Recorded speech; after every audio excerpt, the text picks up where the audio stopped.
Okay, we are back. GECV with the man from Toronto, my man, Lyve Kaos. Nice to have you on. What's going on? What's going on, man? Thanks for having me, man. Much appreciated. How you doing? I'm very well, thank you. Yourself? Doing all right, man. Keeping safe. How's things at home at the moment? Is it nice and calm? Yeah. It's pretty calm. They've been, Toronto's been locked down for a little bit. Not too tough of restrictions, but like the gym and stuff were closed for a bit. But now they're opening everything up now, so feels a lot better now. But it's still freezing right now. And then my wife is about 4 weeks away. She's doing 4 weeks, so we're pretty stoked about that. I'm like, Oh, congratulations! What a wonderful time. Thanks, man. Thanks. Appreciate Be blessed. Let's jump in there. You're a man of many talents. I mean, we'll talk about music, but we'll go with the weed thing, the Best Bud podcast, and your passion for bud. You want to tell me a little bit more about that, please? Yeah. I've always loved weed, man. I think the first time I smoked, I was 12 years old, so I started when I was pretty young. So I think by the time I was in high school, I was smoking like every day. I grew up in Florida, so in Florida it was treated pretty seriously. They treated it like it was like crack cocaine or something. So when you get pulled over, it smelled like weed. I mean, they would bring out like it was like a SWAT team, dogs and everything. There'd be like 15 cops. Can you come a bit closer to your mic, please? Oh yeah. Can you hear me okay now? Yeah, okay, that's better. Thank you. So when I moved to Toronto, it was a bit of a culture shock because over here, even before it was legal, they were still kind of treating it like it was legal. You wouldn't really go to jail. You might get like you might get a ticket or something like that, but most likely they wouldn't even bother you. So I remember I moved up here in like 2012, and I'm used to Florida where it's like if you wanted to smoke, you would just kind of like you'd have to go hide somewhere. You got to go look for like an alley or somebody's car or something. And over here it was pretty open. I remember like the second day I was here, I was downtown. I was kind of like exploring the city, and I was at an intersection, and there was a cop that was directing traffic, and there was a guy next to me as we were waiting for the light. He was smoking a joint. So naturally, I try to give him a heads up, and I'm like, "Hey, buddy, there's a cop right over there." And he just looks at me. He's like, "What? He's directing traffic." And he just kept smoking, walking by the guy. I was like, "Holy shit!" So then, once it got legalized over here, it was kind of a big thing, and so we enjoyed it. The whole point of the podcast is kind of just bringing a different light to weed heads in general. I think the stereotypical thing we've seen for so long is potheads are just kind of lazy. They just sit on the couch, watch TV, play video games. And so once it was legalized, we start to realize like how comfortable most adults and professionals and people like that are smoking out in public and things like that. So that was the whole point. It was basically us smoking a joint, trying a different strain every week. Reviewing that strain, letting it know, people how it felt, it was the indica, the sativa, different things like that. And then we would just delve into different topics, whether it was like music, politics, sports, movies. And then we would you're breaking up a little bit. Can you just come a bit? Oh, yeah. I don't know if it's my headset. Let me make sure it's like getting from my headset here. Let me see. Testing, 1, 2. Yeah, go. Good. That's better. Okay. I think I can. I just gotta hold it a little bit closer. All right. So that was the whole point of the podcast, and it was a fun time. Recently I started growing now, so we're still continuing to go ahead and progress with that. Oh, do you mind me asking on what sort of scale you're growing? So over here it's legal to grow up to 4 plants. So I'm still learning. So the first season we did, I messed up right off the bat. I had a male plant that messed up the whole batch. So the second season, which was this year, 2 of the 4 plants ended up growing really healthy. We used a lot of natural fertilizer, rice water. I'd let banana peels sit in the water for like a week and then use that water. And then we planted it in the soil next to other vegetables. And I think the nutrients that were being passed around just made it really strong. They withstand, storms and windy weather. So we had a really good batch, and I think it came out to like close to 4 pounds from those 2 plants. Wow. So yeah. And so we're looking forward to getting like a full 4, and really looking into getting the certification for like manufacturing and producing. So at least you can go up to like 100 plants even, and really get things going. Yeah, congratulations, good move. It's exciting. It was a lot harder than I thought it was. It wasn't like growing other plants. You got to watch out for everything from insects to the weather to tying it down. It was a lot more complicated than I had initially thought. Something that wouldn't have been available in Florida to you, so moving there really. No. Yeah, I remember. I remember we were trying to help. We had a friend who could grow, and we were trying to do something where we were trying to like. Sorry, who? Set up, I had a friend who could grow. He didn't know how to grow, but he was doing something indoors.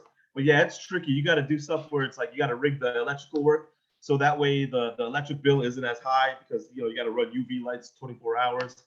And yeah, it's a serious thing over there if you get caught in Florida, man. They put you away for a while. You know what's sad is like some of those states have different laws. And I was reading a book, Reefer Madness, and I remember in Ohio, like some of these states have 3 strike laws, and weed is a felony. So they were interviewing a guy that's like doing life in prison with no parole for 3 possessions, not even selling, just smoking weed 3 different times, and he got life without parole. He was in his 60s, I believe. 3 strikes and you're gone. Yeah, man, and it was just for smoking pot. It was insane to me. How are the I was gonna ask you, how are the weed laws over there?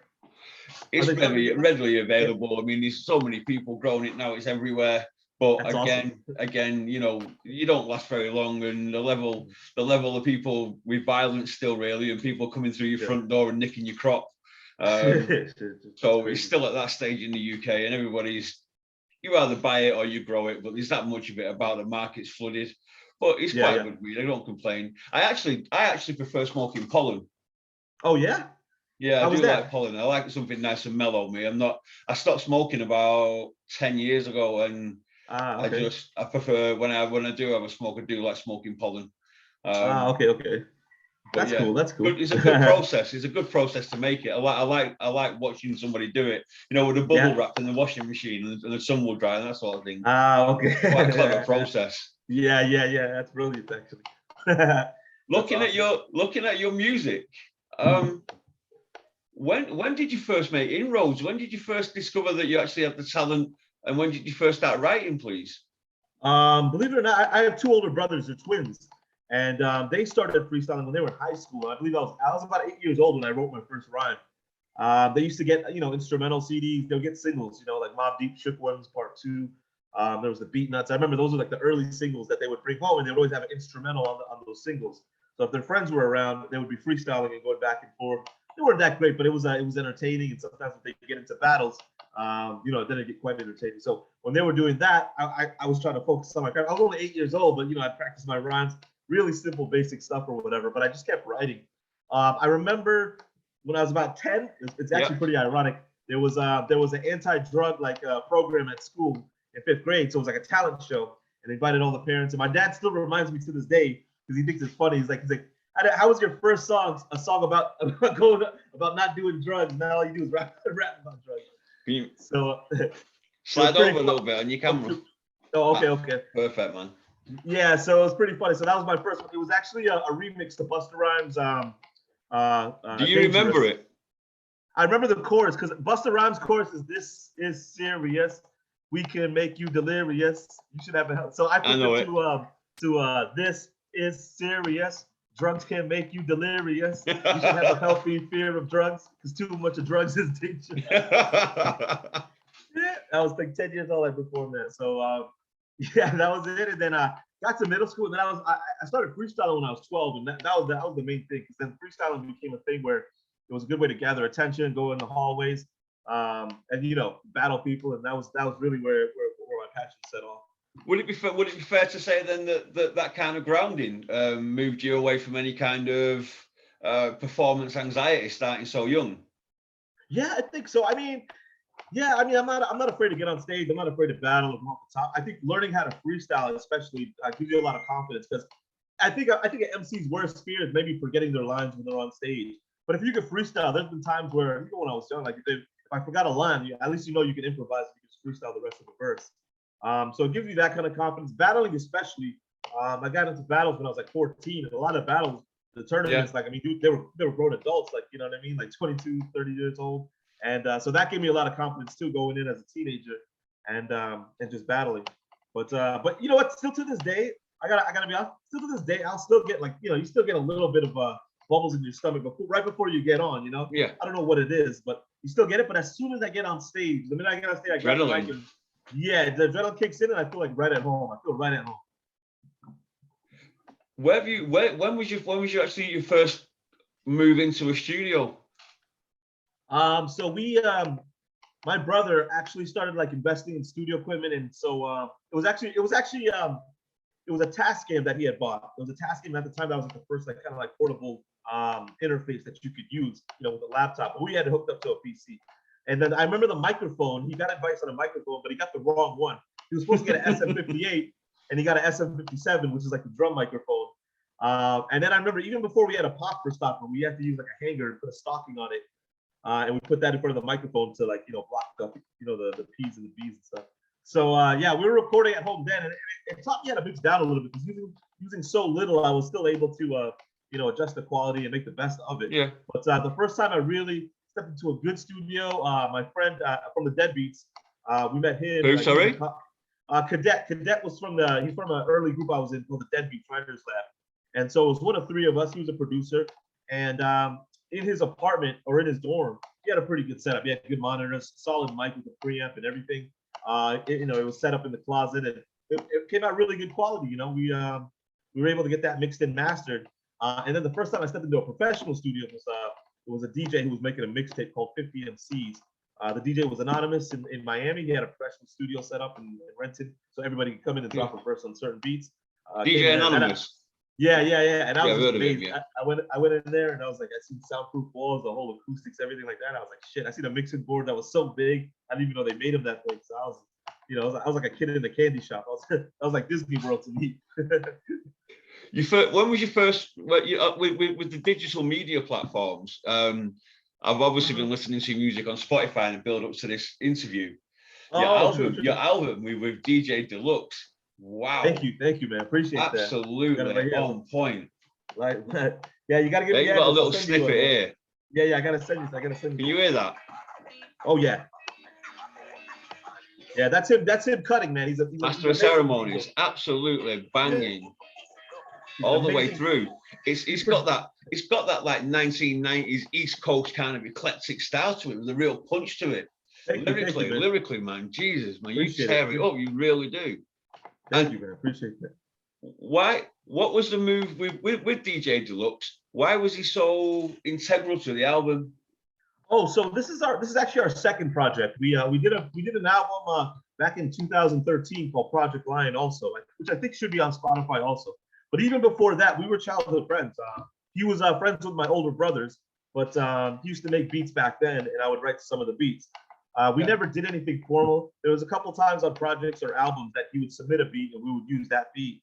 So it wasn't until I came up to Canada, I came up to Toronto. He was living in Chicago at the time, and then he sent me a whole beat tape of everything that he had going on. And I was in a new place. I just wanted to start something new and fresh, in a fresh environment. So I started picking beats, and then I found a studio up here. I'm still going to this day, and I recorded the album over there. And since then, we got great feedback on it. I like working with him because he's a master of his craft. He takes it very seriously. His beat production is one track in particular, tear down the place. Oh, wow. Yeah, perfect. Yeah. Fantastic. Man. And he battles too. Loop for about 8 times while listening to that. Just phenomenal. Yeah. Standing in my bedroom thinking it's me with my hands in that. That's what's up. Yeah, no, when he was young too, when he was he was also in DJ battles too. So it's kind of similar. I was in MC battles, he was in DJ battles. So, it was only right that, we had to collaborate. Have you got a particular way that you nurture your music, where you start from? Is it the beat first, or you get the lyrics down first? It's usually the beat first. I would say 9 times out of 10, I get inspired by the beat. There are times if I read a good book, maybe I see a good film or something, or I get inspired by something I see and I think of a concept, then I'll figure the concept first, and I'll start putting together lines in my head. And then from the lines in my head or whatever it's about, I can kind of gauge whether it's going to be like a conscious song, something slow and mellow. If it's going to be something hardcore, if it's something serious that, you need some hard drums and bass for. And then, when I do look at beats or listen to beats, it'll automatically come to my head. I'll be like, this is a good song for that concept I was thinking of. And then nowadays, because I've been writing so much, I find sometimes even when I hear a beat and I know it's a dope beat and I want to go in on this, there is like an improvised version where I'll literally just open up notepad or open up a notebook, and from the first line, as long as I get the first line down, I'll just keep going from there and just open it up from there. It's dope. I think it's good practice. It helps sharpen the sword, but it can also be a little bit wavy because you're jumping from topics and it's going wherever your mind is going, right? It's kind of tricky. The track East Side of My City sounded kind of personal. Is there a story behind that? Yeah, when I first moved here, there was a lot of history. When I grew up in Florida, there aren't many Tamils, right? So my father's from Sri Lanka. He's of Tamil background, and so there was a lot of them that came to Toronto. Sorry, what background? Tamil. Tamil, yeah, yeah. So when the war was going on in Sri Lanka, there was a lot of them yeah. that came to Toronto as Yeah, the Tamil separatists. Yeah, yeah. And so there was a second generation coming up where there was so many that they kind of just divided up into gangs. There was a east side and a west side, and they went to war for quite some time. And you know, my cousins were involved in this as well. And so it was more of a prideful thing of coming from where we're from on the east side of the city. You know, you could see some of the video we did. I did with a GoPro. I was learning to edit music videos at the time, so I was using a GoPro. But yeah, I just went around the city. Sometimes with my boys. That big piece you see in the back, the East End, that's also that graffiti artist. He's also part of like an early crew out here called Citizen Kane. It's made up of an MC called Mathematics. I forget the other two are the rappers' names, but one of them does graffiti, and it was kind of paying homage to him because those are some of the first Toronto rappers I heard. Yeah. So it's kind of paying homage to him as well. You can feel that in the track. You really can. Appreciate that.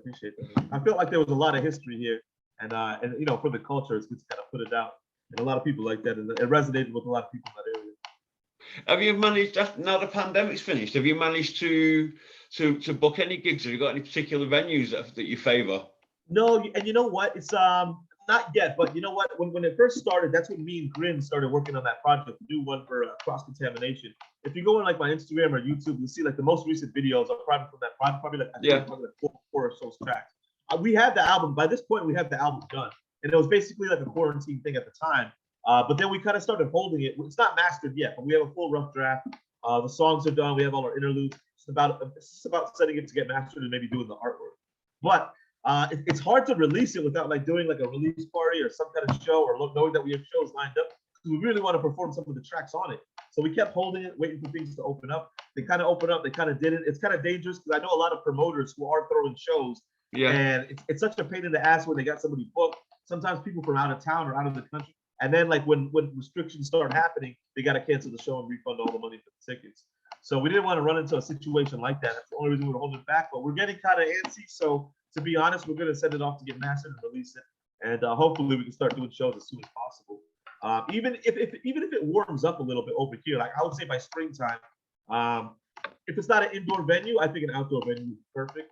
And maybe do a barbecue. Is that when you're hoping to release a new album in springtime? Yeah, I would say so. Because you got to give a little bit of time for the mastering. And then I would say I haven't picked anybody for the artwork yet. That's always tricky too. I mean, for people that don't know, I mean, you know, when you put out an album, it's a real album. There's a lot of tracks on there. There's the skits, there's the artwork, there's a whole shebang, there's the videos.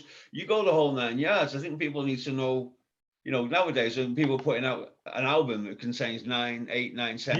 Yeah. They're like, guys really lay it down. 8 tracks, and then you know what it is for me is like I grew up on an era where it was like albums were serious, like the lyrics were inside the, you know what I mean? And I missed that terribly. Yeah, I could spend the whole day, the whole afternoon just the inlays. That, you know? And yeah, the album was like a movie. That's what it was supposed to be. And recently it's just become something where it's just like 10 singles. Nothing's even related to each other. Just 10 random topics and singles. And you don't get say that again, sorry. Like 10 singles. Like, you know, when you release a single, like random singles, like nothing goes together. There's no transition. Whereas an album should feel like a part of your life, like this is a certain era of your life. It could be sad, it could be positive, it could be some motivated thing that you just got over. But the album should reflect that, and that's why I'm a big fan of working with one producer for the whole album. I feel like it's kind of like a band, you know what I mean? Like you build together, build this chemistry and a rapport with each other, and that makes the music a lot better, as opposed to just 10 different producers and writing 10 different songs. So that's why you'll see like I work with Lux. Those 2 projects. For this one, I've got Grins, and you'll hear when Cross Contamination comes out, it's a different sound altogether. Grins has a very early 90s, very grimy, you know, dark side, very grimy, dark side boom bap. So they brought out that side as well, especially during the time when you know it was kind of doom and gloom outside with the pandemic and everything. Right? Have you? I mean, I know nowadays people have influences. Is there anybody in particular that stood out for you when you were growing up that you was like, not copying, but you lyrically you looked at, the beat you looked at, and you thought, right, this is the kind of blueprint I'm going to follow? I think Nas Illmatic. I didn't listen to it when it first came out because I was I think you know what I mean. I was a lot younger. I know it was a bigger thing when it first came out in like '91, but I was too young. But it was always obviously known that Nas Illmatic was a classic.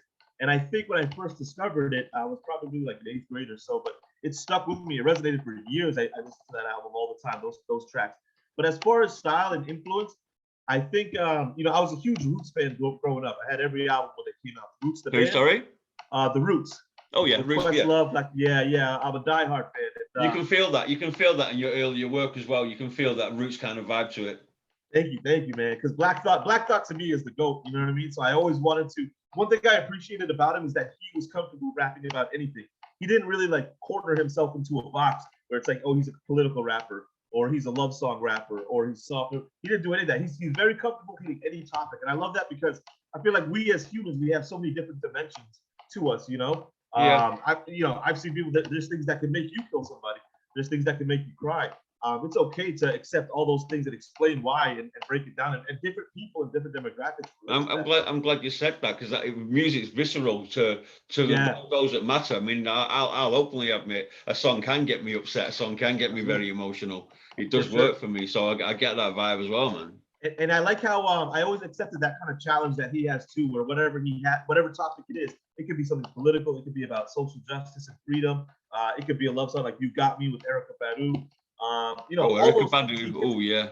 He hits every topic and he destroys it. He crushes it. You know, he does it to the best of his ability.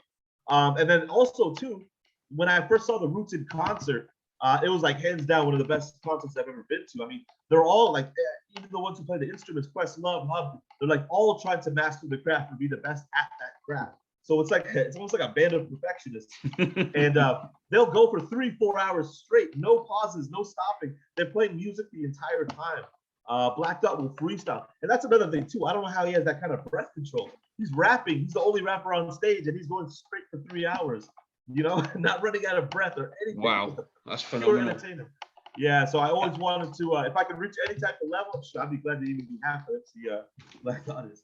Have you brought anybody into your fold? Another artist under your wing, somebody that you want to work with, that's a little bit younger, that you're mentoring? No, not necessarily. I can't say. I've been working with the same. I've been working with the same MCs, like the same circle, for quite some time because we always support each other and everything like that. So even the original Deadbeats, like I still do songs. I don't know if you noticed Rasan Bessa, who's on Lost Boys. Sorry, who? Rasan Bessa. He's on one of the songs on Lost Boys. Yeah. Journeys. He sings on Journeys. So he doesn't rap anymore. He's actually he's with a reggae band and he sings.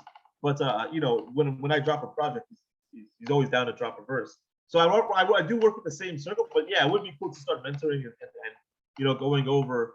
I mean, I guess what to expect and what to do and like little things you find out in the industry. Because no one teaches you anything, and it's a weird thing because it's always changing, and you got to kind of adapt to all these different things that happen, going from physical copies to streams to doing shows to not being able to do shows. You know, no one really breaks out a manual of how to monetize it properly and you know how to keep it going. What's your opinion? I mean, it was eloquently put by a rapper named Lady C. The music nowadays is full of sensitive thugs. What's your opinion on what's considered now the mainstream rap game? And would you, for the right amount of money, change your ethos and change what you're about musically to chase the bag? Well, two things. One, I don't think it's actually sensitive thugs. I think what it is those because there are thugs will be sensitive. There's things that they're sensitive about, right? Right. What she's referring to are people who are rapping about things that they haven't really experienced or have done, and it's troublesome because the people who are glorifying it aren't really telling the full story. You know what I mean? It's like you'll hear songs about, you know, glorifying going away, going to prison, but they don't tell you the actual dungeon that it is, and losing your wife or not speaking to your kids and your parents growing older without you and all the things that happen inside of there. They don't really talk about that part, you know. And the worst part is it's coming from people who didn't live that life. We've seen with Tekashi 6ix9ine and a lot of these guys that, you know, they're rapping one way and doing something completely different. And I'm from an era where that just wasn't, you know, that wasn't allowed. That wasn't even possible. They wouldn't even do a song with you, to be honest with you. They wouldn't allow you to come to the studio or anything like that. Has the move with growing weed enabled you to concentrate fully on your music, or are you still having a 9 to 5? If you don't mind me asking. Not at all. I still have a 9 to 5, and it's something that I'm constantly thinking about too. And it's getting better in the sense that, you know, we're able to put away money for a budget. Even when we drop an album, you know, there's extra. Yeah, it's not cheap, is it? No, it's not cheap at all. And I think too, what's difficult is when Project Line came out, like back in 2012, you know, you could sell a lot of copies of CDs. It's changed a lot to the point where it's like it used to be you would drop an album and that was the source of the money, the profits, and you would just go on tour to promote this album and maybe some merchandise. Then it changed into you know, all the money was in the shows because of streams now. Streams, you don't really get paid that much. All the money is in the shows, so it's like you're dropping an album just so you can go on tour and then get paid from the shows. And then now what's happening is this you know, it's the streams are really what's killing it, because now it's like you'll have more fans and more followers and more listeners than ever, and it's like they're paying you like fractions of a penny. And so it's I'm not there to quit my day jobs, but I feel like I'm blessed to at least have a little bit of a fan base, you know, to build a budget and you know, pay for things like recording and merchandise and all the there's so many independent artists out there that are having to work two jobs just to make ends meet, and then some to get into the studio, lay down a track, do the video, get the people to work with them. It's not a cheap process, is it, anymore? No, not at all. And I'm you know, I'm happy if it can like self-sustain and build from there, but it's constantly changing. And now for instance, like not doing shows, you know, you take a bit of a hit. Like when you look back on the year and see that you didn't do shows, I mean, that's a bit of a hit right there, you know. So you have to constantly like be a chameleon and adapt to this sort of thing. And it's not like anything else that you get into where there's instant gratification. Selling weed is selling weed, and it's you know what I mean? You know, it's a pretty easy transaction. This is like constantly investing in something that's you know, not necessarily, there's no formula for it that's written in stone. Well, we're running out of time. It's been an absolute pleasure talking to you. Is anybody you want to give shouts out to before we go, my man? Yeah, shout out to you, man. Shout out to all the podcasters out there that are you know, using the platform for the greater good. I want to shout out DJ Deluxe, obviously, you know what I mean, for putting me on. I wouldn't be here without his amazing production. I want to shout out Grins for our future work as well. I want to shout out my wife for handling this pregnancy like a champ. Yeah, and good luck with that, man. I wish you all the best. Appreciate it, man. Much blessings. I'll send you a copy of this too if you oh yes, please. That'd be amazing. And then I've just got a quick shout out myself. Thank you for coming on board. Quick shout out to Iron Throne Radio. You know what you're doing. I love your show. And Binary 24 Options. Thank you very much for everything you've been doing for me. I appreciate it. Lyve Kaos, my man. Much love. Thank you very much. Much love, brother. Much respect. Peace, brother. I'm out. Take care. Be safe. Thank you.